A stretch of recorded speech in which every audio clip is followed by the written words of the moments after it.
Hi friends Friday special fried rice தான் பண்ணியிருந்தேன். என்ன ஒரு ரைமிங்கில நான் எதிர்பார்க்கவே இல்லங்க. ஃப்ரைடே சிக்கன் தான் சமைக்கலான்னு வாங்கியிருந்தோம். சரி மார்னிங்கே பிள்ளைங்களுக்கு வந்து பார்த்தீங்கன்னா, லஞ்ச் பாக்ஸ்க்கு சிக்கன் ஃப்ரெஷ்ஷா இருக்கும்போதே ஃப்ரைட் ரைஸ் பண்ணி குடுத்துரலாம் அப்படின்னு சொல்லிட்டு கபாப்க்காக மேரினேட் பண்ணி வச்சிருந்தேன். குட்டி குட்டி பீஸஸா கபாப நல்லா கட் பண்ணி மேரினேட் பண்ணி ஊற வச்சுட்டு, நல்லா ஜூஸியா பொரிச்சு எடுத்துட்டோம்னா ஃப்ரைட் ரைஸ்க்கு நல்லாயிருக்கும்.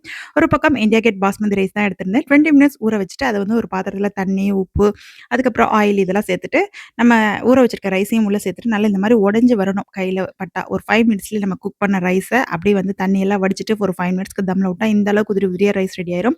இதுக்கப்புறம் தாளிப்புக்கு ஆஸ் யூசுவல் கடாயில வந்து பார்த்தீங்கன்னா, வெங்காயம், பச்சை மிளகாய் சேர்த்துட்டு கூடவே கட் பண்ணி வச்சிருக்க வெஜிடபிள்ஸ் சேர்த்துக்கிட்டேன். ஸ்ப்ரிங் ஆனியன் இல்ல, சேர்த்தா நல்லாயிருக்கும். பட் ஆனா இல்ல.